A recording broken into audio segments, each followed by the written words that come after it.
el transmitir. Ya, buenas tardes, ya estoy adentro. ¿Ya estoy en vivo? ¿Ya? Ok. Bueno, ya. Ahorita les aviso a los chicos en el grupo que ya están. Sí, ya estoy aquí adentro, no hay nadie. Ok. Nada más.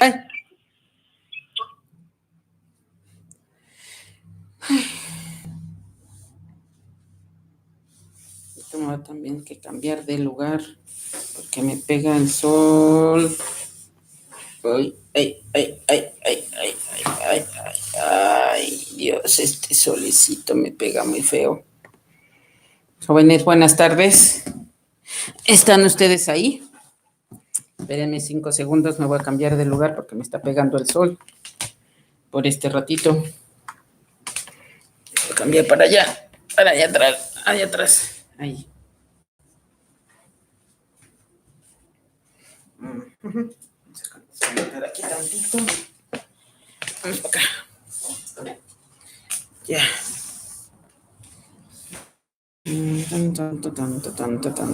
Tan.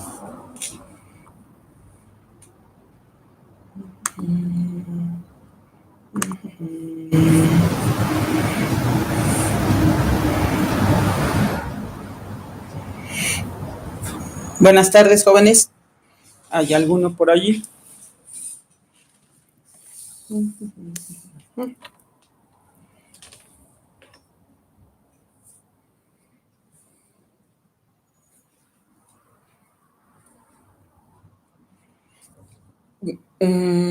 No hay nadie.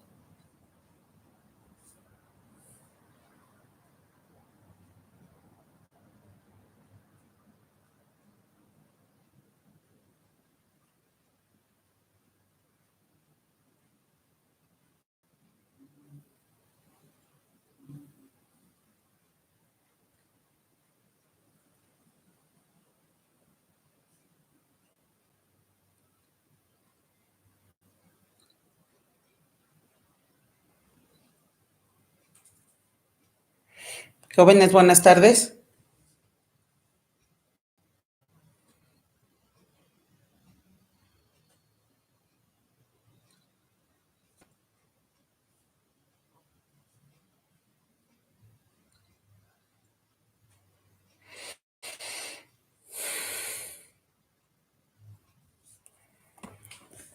Buenas tardes, jóvenes. Creo que no hay nadie ahorita en este momento. Vamos a empezar porque si no, pero sí me hubiera gustado saber qué temas vieron o qué no vieron para que podamos tomar algo de referencia. La última vez que nos vimos, hablamos sobre... Para acá tantito. Qué bueno que me está pasando ahorita.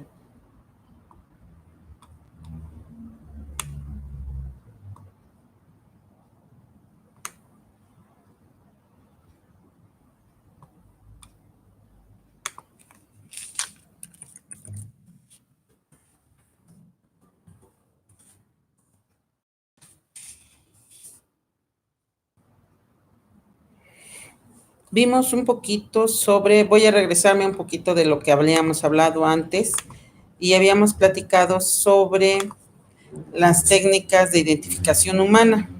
Dentro de técnicas de identificación humana hablamos de antropología forense, los tipos de identificación, que es una antropología física, que es una antropología cultural, forense, y hablamos un poquito de la historia de la antropología, qué era identidad y qué era identificación. Y creo que no recuerdo si eso fue lo último que vimos en esos días. No me acuerdo. Bueno.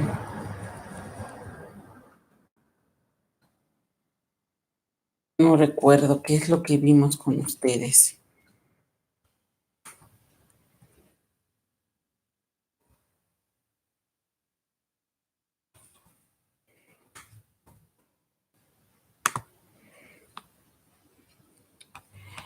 No recuerdo, pero bueno, voy a empezar a hablarles un poquito sobre lo que es las infecciones óseas.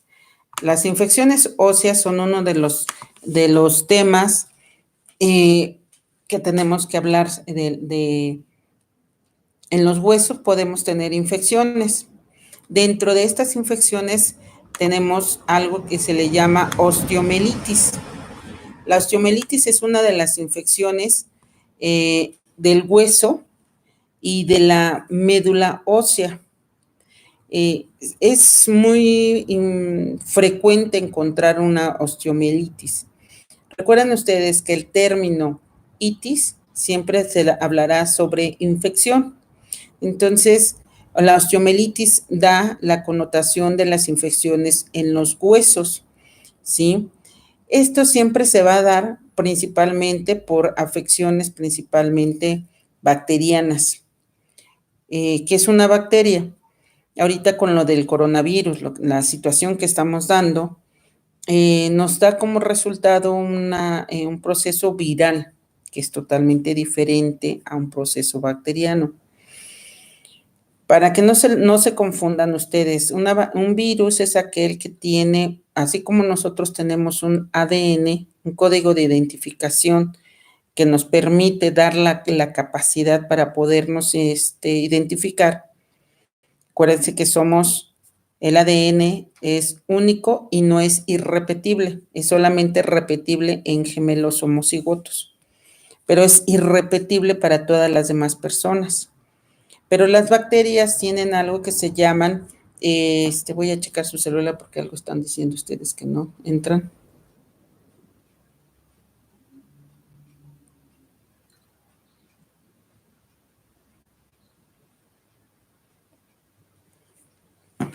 Bueno, yo estoy aquí. Bueno, entonces las bacterias son aquellas que permiten, que tienen una R mensajero y que esto hace que puedan generar duplicidad en el código de la afección. Por lo tanto, lo que ocasionan en una infección ósea, ocasionan una necrosis, la destrucción del mismo hueso y, como en cualquier infección o en cualquier fractura, poder identificar si la persona padeció algún proceso infeccioso. Así como en una fractura, cuando se les menciona que hay una fractura y hay un callo óseo en el hueso, podemos identificar si la persona está infectada, tuvo una fractura. ¿Por qué? Porque queda un hueso con una marca. Cuando hay un proceso infeccioso y una infección, es el tipo de afección. A ver, fractura, por ejemplo, tenemos una fractura lineal. Es una rayita, es una fractura lineal la que nosotros tenemos. Entonces sabemos que, o es transversal, el tipo de trayecto que tenga la fractura. Nosotros la conocemos así y la vemos así. La vemos así, el callo, y vemos la marca de la cicatrización. Cuando tenemos nosotros en determinado momento un proceso infeccioso, tenemos a lo mejor hasta un hoyo. Ese hoyo hace que camine hacia el hueso. Entonces, eso es la osteomielitis, es el caminar y es totalmente diferente un proceso infeccioso, ¿sí? Determinar un proceso infeccioso a un proceso de fractura ósea. Entonces, esto es una de las cosas que nosotros debemos de tomar en cuenta. No aparece la misma situación.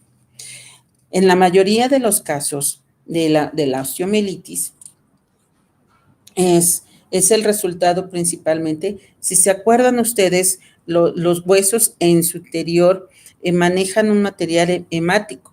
Cuando tenemos un material hemático, entonces por eso es que se puede infectar el hueso, ¿sí? Entonces hay muchos tipos de agentes infecciosos, ustedes no se los deben de, no es, a menos que les guste el área de química o el área de infectología, pues bueno, tenemos diferentes tipos, estafilococos, estreptococos, tenemos la Klebsiella, la salmonella, la Haemophilus influenza, el estreptococo B, tenemos diferentes tipos de agentes infecciosos que nos dan, ¿sí?, en el organismo. Esto nos da, por ejemplo, una pauta para poder determinar Cuando una persona tiene un proceso infeccioso óseo, se hace un raspado y se determina cuál es la causa que lo está generando y se le da su tratamiento. Cuando tiene tiempo, muchas veces el tipo de muestra que nosotros extraemos, no podemos encontrar cuál es el agente causal, ¿sí?, que nosotros podemos tener. Vamos a ver. ¿Tenemos a alguien conmigo? ¿Tengo algún compañero? ¿Tom? ¿Nadie? ¿Todavía no? No, no tengo a nadie. ¿Qué hago?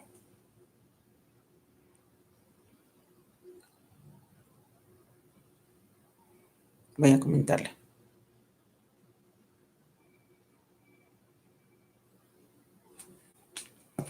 Un momento.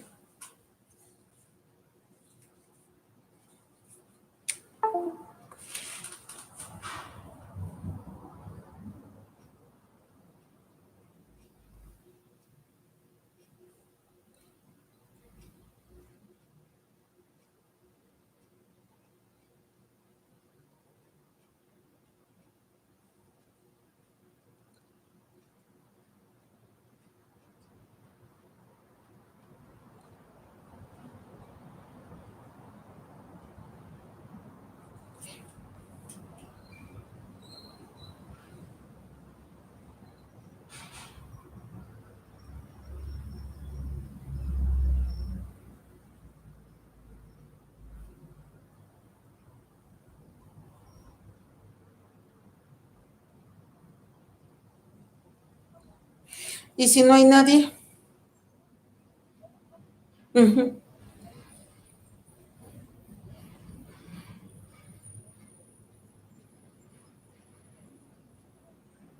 Ok. Está bien.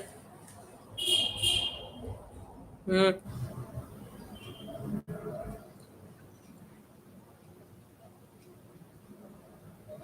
Bueno, entonces 1 hora. Doy la hora completa. Órale. Sí, para saber. Sí. Órale, pues. De nada, bye.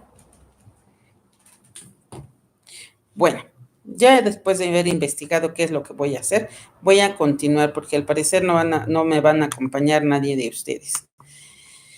Bueno, entonces cuando hablamos de infecciones, cuando nosotros tenemos un proceso infeccioso, los procesos infecciosos siempre vamos a tener cualquier agente, como les había yo mencionado hace un ratito. Estos agentes infecciosos solamente son detectados en el momento cuando la infección está activa. Cuando nosotros no tenemos ninguna infección activa, esto no se puede determinar en un callo óseo, eso que quede establecido. A veces el tipo de agente infeccioso puede hacer que se destruya totalmente el hueso, pero eso sucede en una persona muchas veces viva. Entonces podemos encontrar deformidades óseas impresionantes, deformidades inclusive en la marcha de la misma persona, pero eso nos hace presuponer algún agente infeccioso que lo esté generando. Entonces, esto le comento porque es muy importante si en determinado momento en los restos óseos se encuentra alguna deformidad en el hueso mismo, entonces nosotros tendremos que saber quién es el agente productor. Cuando nosotros solamente lo podemos verlo, localizarlo en ciertas áreas. La infección ósea puede ser en cualquier porción, eso es cierto. Entonces, las principales localizaciones que tenemos dentro del hueso siempre va a variar por la edad y a causa del cambio también de la sangre puede ser. Es muy, muy importante.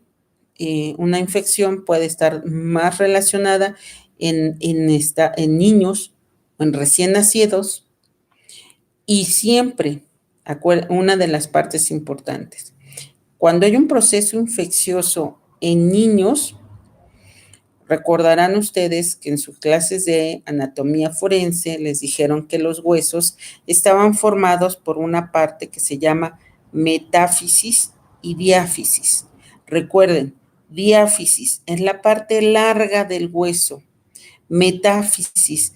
Es la parte gordita del hueso, la que forma como, hace una onda así, como si fuera un corazoncito. Esa es la metáfisis, ¿sí? Esa es la metáfisis. Entonces, lo que quiero darles a entender es que cuando hay una infección ósea, por ejemplo, en un recién nacido, afecta principalmente la metáfisis, ¿sí? Y la epífisis.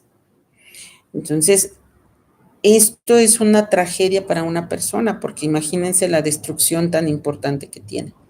Cuando es una infección en un adulto, por lo regular, la zona afectada es la epífisis, la parte larga o ancha del hueso. Esa es la que se genera la mayor parte de una infección ósea. Las infecciones, la osteomielitis pueden ser en varios grados, obviamente la osteomielitis puede ser una fase aguda, subaguda o crónica. En una fase crónica significa que la persona tiene más de 90 días o de 30 días, dependiendo del caso, con el proceso infeccioso. Recuerden ustedes, una fase aguda es aquella que se presenta en las primeras 24 horas, ¿sí? Y una fase crónica es aquella que se presenta de 30 a 90 días, ¿sí? Y una fase subaguda es el intermedio, que puede tener más de 15 días o hasta un mes con ese proceso. Entonces, eso es muy importante. En una fase crónica, recuerden ustedes que la osteomielitis es un proceso de hueso, que son virus, perdón, bacterias, no son virus, bacterias. Anaerobia significa sin respiración. No respiran, no tienen el aquello de que puedan respirar las bacterias. Por lo tanto, cuando la persona muere y no tiene circulación sanguínea y está expuesto, se muere la bacteria. Esto es una de las causas muy importantes que nosotros vamos a encontrar. Cuando nos encontramos en una fase aguda de una osteomielitis, perdón, ¿qué es lo que vamos a encontrar? Vamos a encontrar una infiltración celular, hay una cantidad de células que se van produciendo en el interior, hay ingurgitación vascular. Recuerden que la circulación de los vasos sanguíneos, del hueso, está en el interior, entonces no hay una circulación como si fuera unas varices, que nosotros ya hemos visto unas varices en las extremidades, pues se pueden dilatar. Aquí en esta situación no pasa esto. Aquí lo que sucede es que hay los vasos sanguíneos se estancan en el interior del hueso y esto nos va a ocasionar una necrosis en el mismo y esto tarde o temprano va a generar un proceso que se llama absceso. Los abscesos son procesos infecciosos. Muchas personas con un absceso es fácil. Por ejemplo, yo les puedo decir un absceso, así para que ustedes lo puedan relacionar, pues es un barrito. Un barrito, en el momento en que sale el punto blanquecino, el pus, el material purulento, ustedes lo exprimen y sale el pus, ¿no? Pues ahora imagínense en el hueso. Tiene que estar en el interior y está infectando toda esta zona, no hay manera. Entonces genera un proceso infeccioso séptico en todo el organismo. Y esto hace que genera que muchas veces la persona pueda morir. ¿Por qué? Porque el mismo proceso infeccioso tiene que salir, tiene que empezar a sentir una salida, ¿sí? Hay algo que lo genere un camino para poder salir y entonces va a generar los osteocitos y osteoclastos que están trabajando para tratar de generar el hueso y estos no pueden generar y entonces tienen que empezar a deformar el hueso para tener una salida en el proceso infeccioso. Entonces la persona genera algo que se le llama, y que lo había mencionado hace un ratito, se le llama sepsis. La sepsis es uno de los procesos más generadores de infecciones que son muy complicadas para poder ser identificadas en las personas. Cuando nosotros tenemos esto, nosotros lo notamos en un proceso, en una persona viva, cuando la persona está viva, se le hace principalmente en una resonancia magnética, se observa cómo el hueso tiene un hoyo en el interior, callo óseo, o en algunos están el proceso infeccioso tan fuerte que quede el agujerito, ¿sí? En algunas personas, ¿sí? Cuando tiene una persona una osteomielitis crónica en la cual la persona ha pasado por el proceso infeccioso, ya tiene más de 30 días y la persona sigue con ese proceso, bueno, entonces hablaríamos de un hueso necrosado. Necros, acuérdense, necros, muerte. Entonces el hueso está totalmente muerto en el interior de la persona. Entonces es una de las cosas que nos podemos dar más problemas. ¿Por qué? Porque la persona puede generar en su interior algo que se le llama cloaca, ¿sí? ¿Qué es una cloaca? La cloaca es cuando el hueso está necrosado y entonces el interior del hueso hay un secuestro de sustancias, de material purulento, ¿sí? Que involucran que haya una abertura, ¿sí? Y esta abertura permite el drenaje. Y eso es a lo que nosotros le conocemos muchas veces como conejera. ¿Qué significa? Que es el camino del material purulento en el interior del organismo. Esto hace que genere una fístula. Las fístulas son un trayecto que van caminando hacia un punto, ¿sí? Y esta es por algunos lo conocemos como conejera. Las fístulas, cuando el material purulento va en el hueso o ya rompió el hueso, va en el interior del organismo, va caminando y hace conejeras. Así, por eso se dicen conejeras, porque los conejos hacen sus nidos hacia el interior y luego se caminan hasta otro lado. Bueno, pues a lo mismo sucede en un proceso infeccioso. La conejera tiende a hacer eso. Y muchas veces cuando nosotros tenemos pacientes sépticos y están con una conejera, inclusive podemos, hasta en el momento que estamos lavando, podemos meter a veces hasta la mano para saber hasta dónde llega la conejera o el camino y hacer la curación. Y ya muchas veces cuando cuando la herida empieza a cicatrizar, empezamos a notar cómo va cerrando, nada más le falta una parte. Eso es una conejera en una osteomielitis crónica, que está acompañada con una necrosis del hueso y un acompañamiento del proceso infeccioso que ya ha hecho camino por los músculos, y muchas veces el proceso infeccioso es raro, pero llega a salir hacia la piel, ¿sí? Cuando el material purulento sale, la persona está totalmente séptica y estaríamos hablando de un muy mal pronóstico para la misma persona. ¿Cómo se hace un diagnóstico de este tipo de infecciones óseas?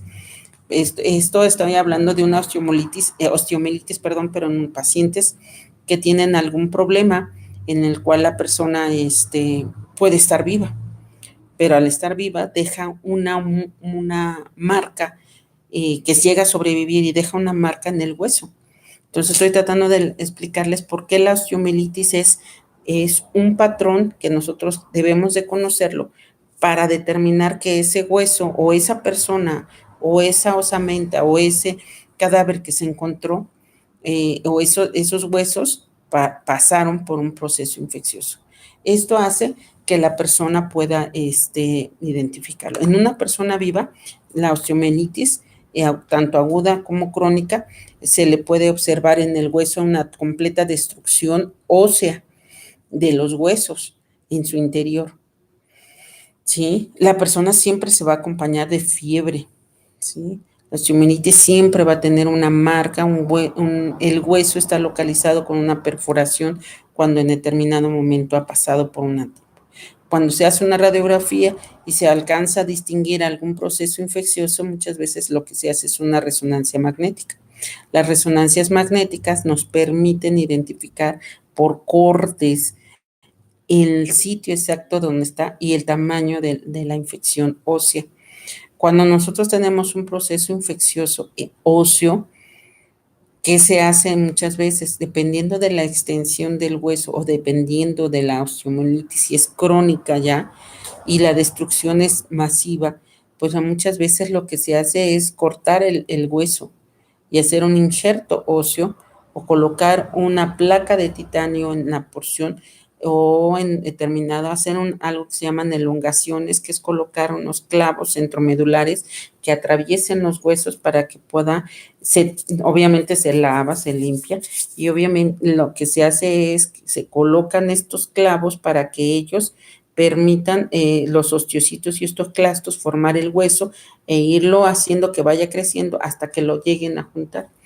En algunos libros he tenido oportunidad de leer que dice que lo máximo que se puede tener en separación ósea es alrededor de 1 metro, perdónenme ustedes, de 1 centímetro. Cuando tienen el organismo. Entonces lo que se colocan muchas veces, dependiendo del hueso, a lo mejor es unas placas de titanio para poder sostener y contener y a ver si eso va generando los osteocitos y osteoclastos o hueso que permita que sean de buena calidad, porque muchas veces, como es tanta la distancia que tiene que haber, que a la hora de irlo formando, pues se forman muchas veces este tipo de lesiones son muy complicados porque también están acompañados de infecciones, de úlceras y estas lesiones causan cada vez más complicaciones para la vida y la funcionabilidad de la persona. Por eso es muy importante hacer un ultrasonido y un gamagrama para determinar la circulación sanguínea de la persona, para que esto nos permita determinar si es viable o no un proceso quirúrgico, ¿sí? Esto es en base a una osteomielitis. Otra de las infecciones óseas que podemos distinguir y que nos cambian la estructura normal ósea, tenemos a la artritis a la artritis séptica. ¿Qué es una artritis séptica? Es una artropatía. Recuerden que estamos hablando de artritis, es articulación, es una infección en un proceso articular. Es una artropatía destructiva causada por una infección intraarticular. Esta se debe principalmente a varios agentes patológicos que lo generan. Pueden ser bacterias, en algunos casos las personas de edad avanzada que tengan alguna enfermedad que lo pudieran estar generando, enfermos inmunodeprimidos, aquellas personas, que pasan por procesos o que tienen alguna enfermedad que tienen mucho tiempo, esto les está. Aquellas personas mal dadas, eso es muy importante. Se dice fácil, ustedes lo oyen muchas veces en el radio, en la televisión, antes de operarse hágase esto, pero esto nos lleva a un problema muy serio, a problemas degenerativos, infecciones. Cuando nosotros colocamos, por ejemplo, una inyección mal y no la colocamos en su sitio correctamente, lo que nos da como resultado es que podemos haber afectado el trayecto del nervio ciático y afectar ese nervio ciático, la persona queda con mucho dolor y sensibilidad y hay que operarlo. Lo mismo sucede aquí. Hay personas que que son sometidas o les colocan algún medicamento en alguna articulación y esto les genera una artritis séptica. Es como los artistas, voy a poner el ejemplo, por ejemplo, de alguien conocido, un artista, Alejandra Guzmán, que se colocó para que los glúteos se le veían muy prominentes, le colocaron un polímero y que ese se estaba produciendo y casi le lleva a la muerte. Ella tuvo una artritis séptica, por eso le tuvieron que colocar una prótesis de cadera. Ok, eso es una artritis, es la afección de una articulación. Pero cuando hablemos de una artritis séptica, estamos hablando de un proceso infeccioso. Los agentes generadores de un proceso infeccioso pues están el Streptococcus ¿sí? Áureos, que significa que no necesitan aire, que viven en el interior del organismo, que viven en el interior del proceso infeccioso. Entonces también tenemos en algunos casos otros estreptococos que le llamamos estreptococos tipo A o opiógenos también en determinado momento. Estos son los agentes productores de la artritis. La artritis séptica, como también hablamos de que podemos infiltrar en algún determinado momento, pues obviamente los sitios de mayor infiltración son las rodillas. Otros, en algunos casos, más raramente, pero tenemos la cadera, tenemos zonas del sacro ilíaco, por ejemplo, o también interfalángicas en el pie, o también en las manos. Es muy raro en los codos, pero también pero la artritis séptica, por lo regular se encuentra más comúnmente en la rodilla. Esta nos va a dar como resultado, no es tan fácil verla en una radiografía, ¿sí? Pero lo que podemos observar es un proceso inflamatorio, una parte oscura. Recuerden que los huesos son radiolúcidos, que significa que se pueden ver en una proyección oscura, se pueden ver blancos. Cuando nosotros tenemos un proceso infeccioso o sangre acumulada alrededor de alguna zona de que estamos tomando la radiografía, se ven oscuras, se ve negra. Eso nos permite pensar, o tienes un proceso infeccioso o tienes sangre en el interior. Eso es lo que nos permite ver una artritis séptica, ¿sí? También podemos encontrar en un sitio de articulación, acuérdense que todos los sitios de articulación tenemos líquido sinovial, y al darnos esto, nos da un derrame articular. O sea, ¿qué significa? Que vamos a tener una acumulación ahí de líquido sinovial infectado, séptico, y que tiene en su interior, puede tener líquido sinovial, serosa, y puede tener sangre en el interior, ¿sí? Voy a preguntar si tengo a alguien conmigo. Buenas tardes, compañeros. No creo que no tengo a nadie.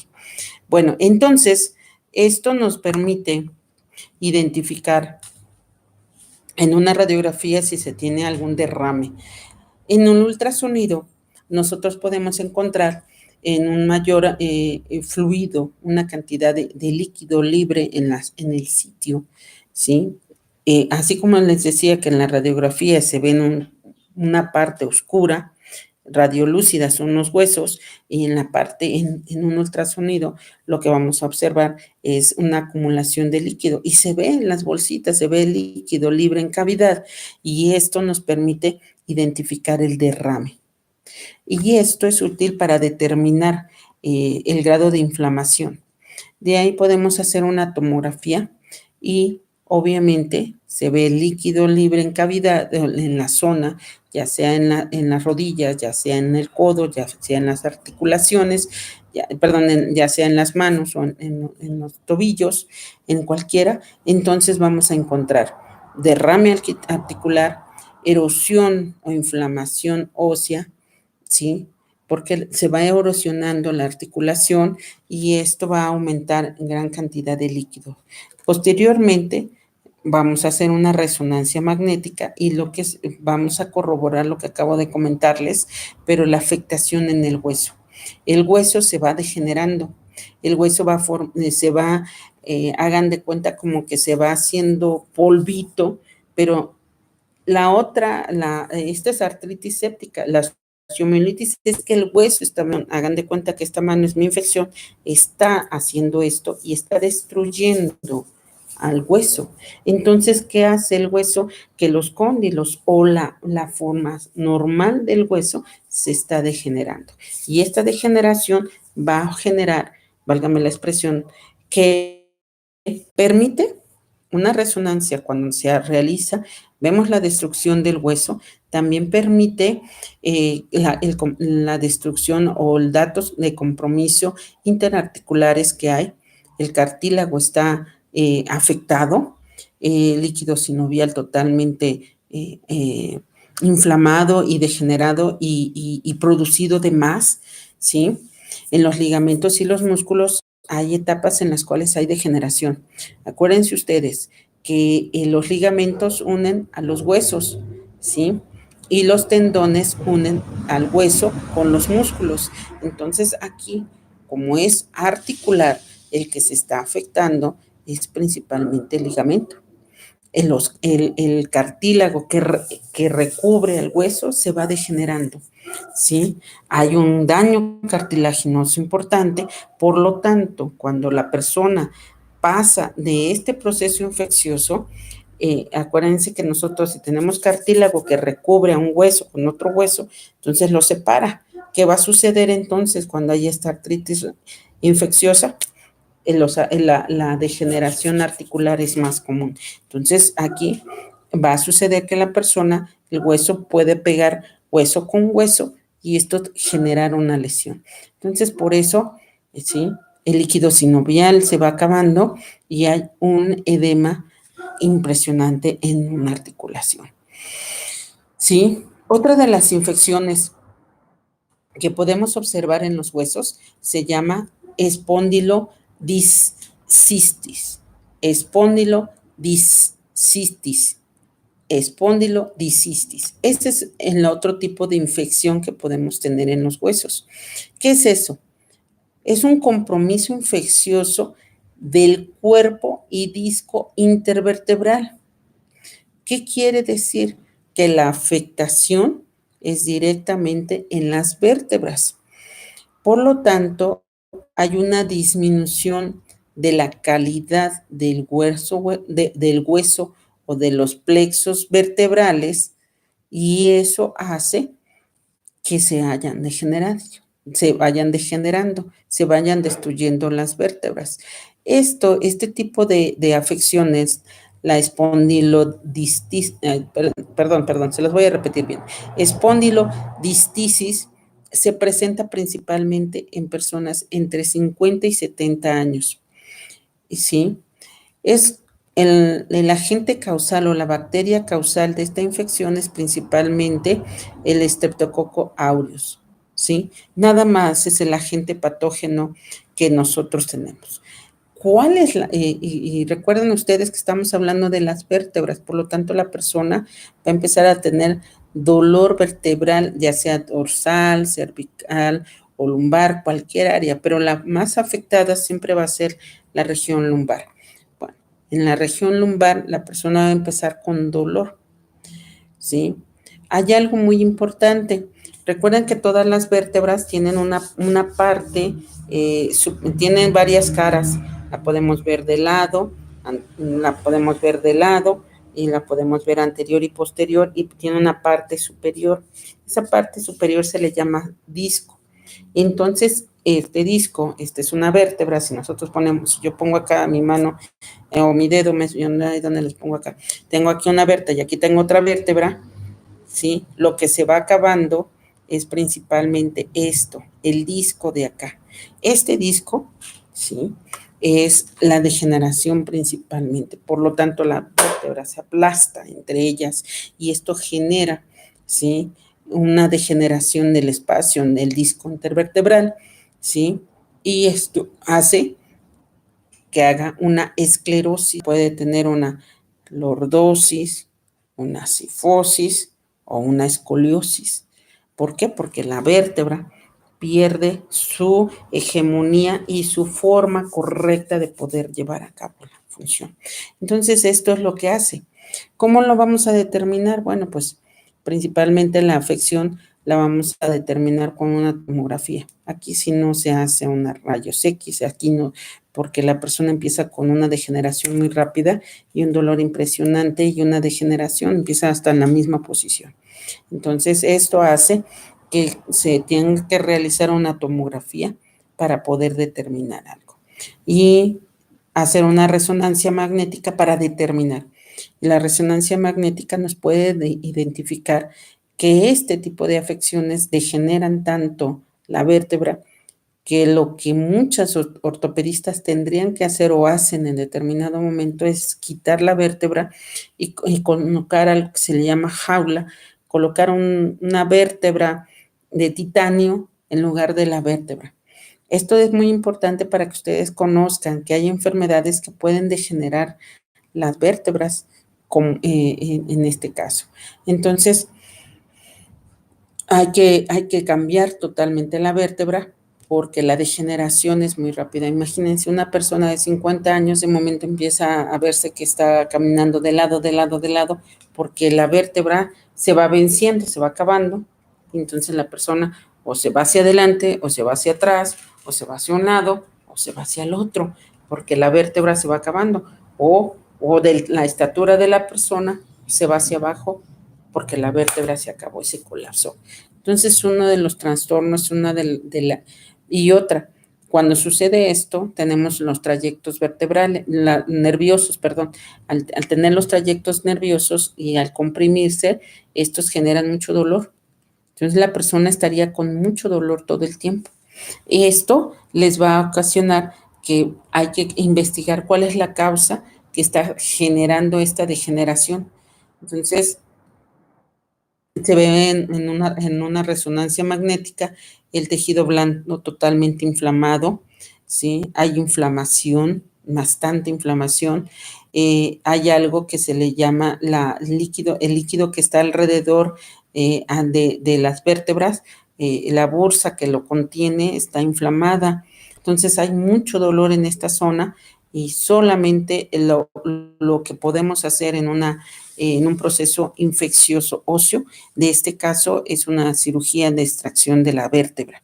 Es muy complicado verla, es más fácil ver una artritis séptica, una osteomolitis que ver este padecimiento. Es muy raro, pero la degeneración ósea es muy, muy significativa.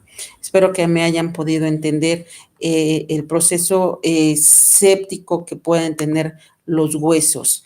Cuando nosotros tenemos este proceso infeccioso óseo, tenemos también enfermedades o patologías óseas que tenemos.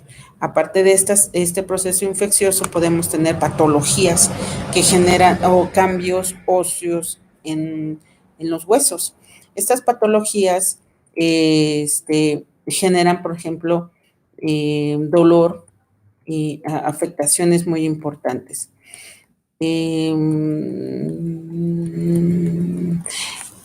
Bueno, en las patologías, permítame tantito, un momentito, ahorita les explico esto. Sí, mejor vamos a hablar sobre otro tema, lo que hace un momento decía. Si hay un trauma en una parte ósea, el trauma puede generar algún proceso deformativo de un hueso. ¿Qué es un trauma? Bueno, pues una definición que tenemos es es una lesión del tejido vivo causado principalmente por un mecanismo o fuerza extrínseca o fuera de ella del cuerpo humano, ¿sí? Todas las lesiones óseas van a variar dependiendo del agente vulnerante, ¿sí?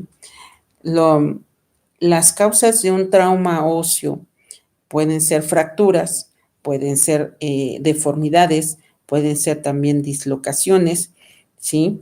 O también condiciones traumáticas que las pueden generar. Por ejemplo, una caída de a lo mejor de una altura de aproximadamente 3 metros, 2 metros. Entonces, que afecten directamente el hueso. Esto es un trauma óseo. Los traumas óseos, el primer causal, pues son las fracturas.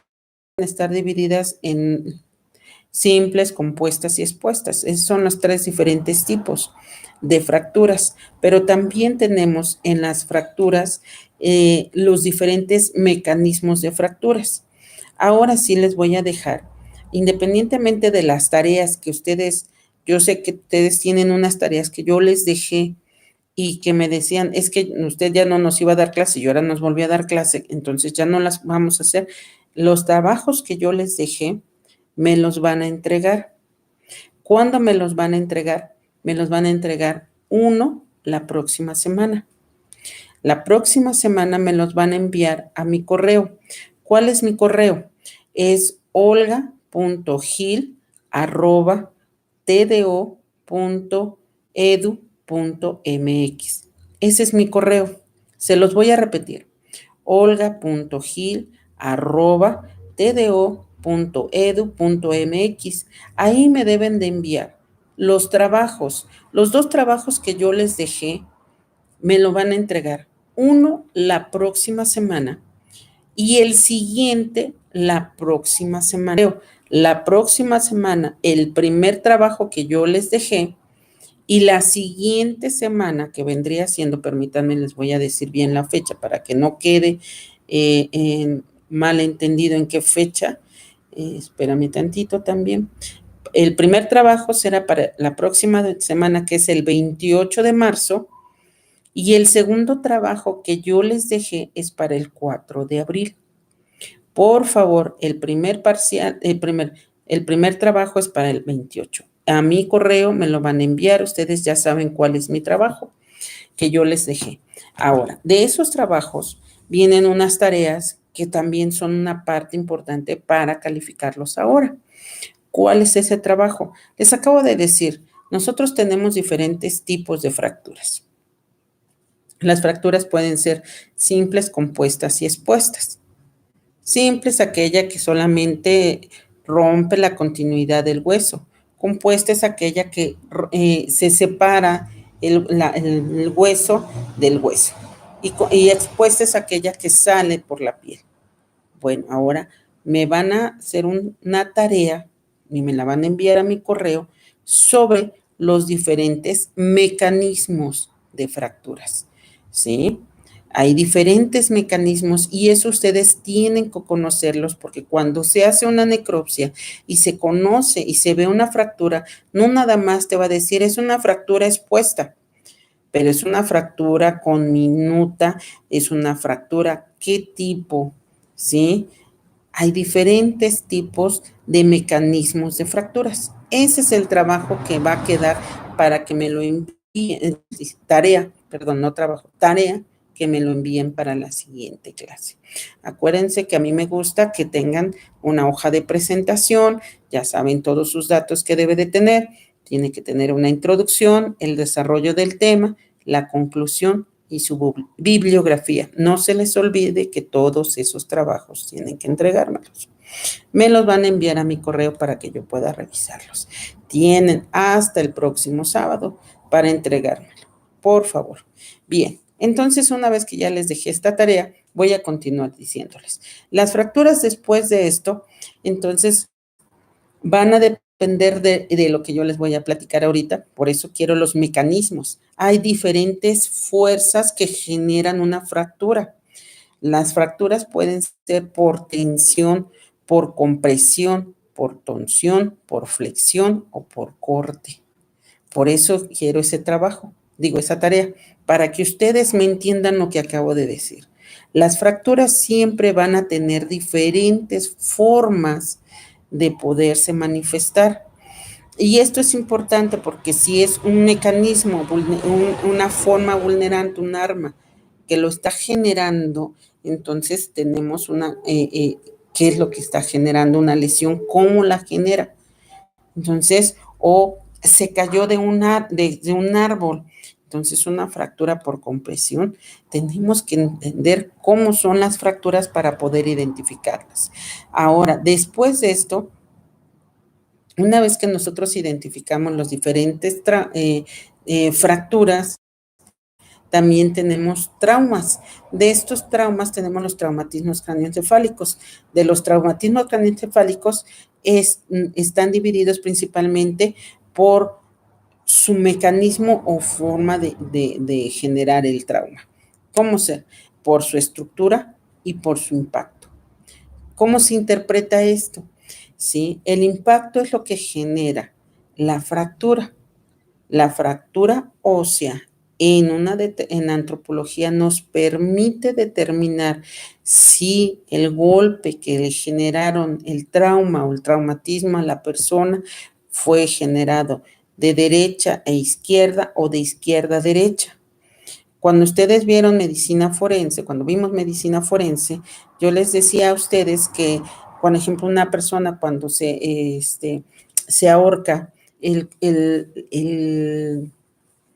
la cuerda que lo está ahorcando nos genera un nudo y este nudo puede ser de derecha a izquierda o de izquierda a derecha y eso nos permite saber si la en el cráneo. Cuando nosotros tenemos un traumatismo cráneoencefálico, el golpe generador de la lesión en el cerebro, en el cráneo, en el hueso, nos queda la marca y esa marca nos permite determinar, ¿sí?, si fue de derecha a izquierda o de izquierda a derecha, o de arriba hacia abajo o de abajo hacia arriba.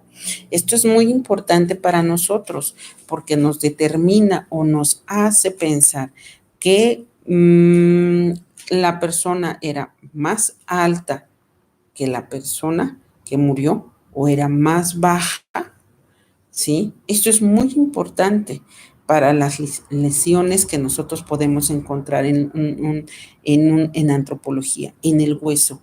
El trauma craneal siempre va a tener la determinación de saber si es por proyectil de arma de fuego, por un golpe, por ejemplo, con un bat, con un palo, con qué lo está generando esto. Al generar esta lesión, nosotros podemos determinar si es un homicidio o un suicidio. Sí, esto es una base importante, ¿sí? Me hubiera gustado que ustedes pudieran ver todas las imágenes para que pudieran. Ahora sí les invito a que puedan investigar todas las lesiones, por ejemplo, por arma de fuego que dejan en el cráneo, por ejemplo. Las armas de fuego dejan un hoyo. El hoyo puede ser bien delimitado o puede tener una extensión amplia en el cráneo. Esto es muy importante. El trauma craneal siempre te va a dejar la marca en el hueso y este nos va a determinar si es una lesión contundente, una lesión corto contundente, ¿sí?, que rompió el cráneo o que rompió el hueso o algún otro hueso, huesos largos, cualquiera que sea, ¿sí? Esto es muy importante para determinar. ¿Qué vamos a determinar? Si en determinado momento en el trauma craneal el tejido blando tiene lesiones ante-mortem o post-mortem. ¿Por qué es esto? Recuerden ustedes que últimamente hemos visto que hay demasiadas personas que están lesionadas antes de morir. Esto nos permite saber si la persona fue muerta con saña o cómo sufrió la persona antes de morir por la cantidad de lesiones que le generaron. Entonces, o post-muerte, algunas veces, recuerden ustedes que siempre una persona que post-mortem, perdón, no va a tener, cuando nosotros tenemos una lesión o tenemos lesiones post-mortem, nunca vamos a tener sangrado. Esa es la base principal de todas las lesiones que nosotros tenemos. Las lesiones post-mortem jamás van a sangrar, ¿sí? Ni van a tener líquido de continuidad, no van a tener nada. Todas las lesiones que se hacen en una persona viva, todas esas lesiones siempre las vamos a notar por el tipo de sangrado que tiene la persona, ¿sí? Entonces, en el tejido blando siempre va a quedar la marca. Esto es muy importante, ¿sí? Si la persona lleva mucho tiempo que le están golpeando por obvias razones, la piel, tejido celular subcutáneo, por neurosis, músculo, va a tener lesiones. Entonces, estás hablando de que la persona tiene lesiones. El hueso puede tener hematomas, puede tener sangrado en su interior o alrededor, derivado de los vasos sanguíneos que se rompieron. Entonces, pero cuando no hay ningún sangrado, significa que nosotros no tenemos, que la persona ya no está. Fracturas producidas en el momento de la extracción o accidental o hecha a propósito en el momento en que la persona encuentra un cuerpo. Por ejemplo, dejaron tirado un cuerpo, le hicieron una forma, válgame el comentario, a plantar una planta y entonces al momento de estar quitando la tierra, pega con la pala al cuerpo. Eso se le llama huellas falsas de traumatismo. Son generadas por en algún momento que hay un cuerpo enterrado y que la persona que está haciendo, que quiere, le generó una lesión al cuerpo. Esto es, ya sea por la pala, entonces esto es muy fácil de identificar. Cuando está enterrada un cadáver y se generó este tipo de lesiones, esto es muy sencillo de poderlas ver. ¿Por qué? Porque son inmediatas, porque el cuerpo se deshizo en ese momento, ¿sí? Esto es una parte muy importante. O también en el momento, por ejemplo, puede resultar que, por ejemplo, que alguien iba caminando y sin querer pisó el cadáver, ¿no? Entonces generó a que al pisarlo le generó alguna lesión. Alguna lesión me refiero a un pedazo que se rompió en el momento en que la persona pasaba. Esto se le llama huellas falsas de traumatismo. ¿Para qué? Para que no se confundan con las huellas que tenía antes de morir, ¿sí? Y que se fueron pre-mortem o post-mortem, pero no también, ¿sí? Por eso es que cuando se detecta una fosas clandestinas, siempre se tiene que tener mucho cuidado en el sitio donde camina. ¿Para qué? Para que se evite pisar. Si recordarán, hace unos años se encontraron una infinidad de fosas clandestinas en donde había un montón de cuerpos enterrados. De esa cantidad de cuerpos enterrados, se dieron cuenta que estaban pisando muchos de ellos. Entonces, eso es muy importante para evitar que no se altere. Otra de las cosas es que nos pueden generar traumatismos falsos cuando, por ejemplo, dentro en el cuerpo, por ejemplo, cayó en el fémur y el fémur está roto, pero hay una piedra ahí, y entonces en el momento de colocar la piedra se sabe que la piedra generó la fractura, pero no es ni siquiera pre-mortem o post-mortem. ¿Por qué? Porque el tejido, el hueso, tiene ciertas características que permiten la identificación que lo generó posterior. Esto es muy importante para que ustedes conozcan que muchas de las heridas son generadas de esta manera. Bien, jóvenes, pues la coordinadora me dijo que les diera una clase una hora por el día de hoy. Entonces nos vemos la próxima clase. Les vuelvo a repetir, por favor, sus trabajos me lo envían a mi correo la próxima semana. No se les olvide y hasta luego.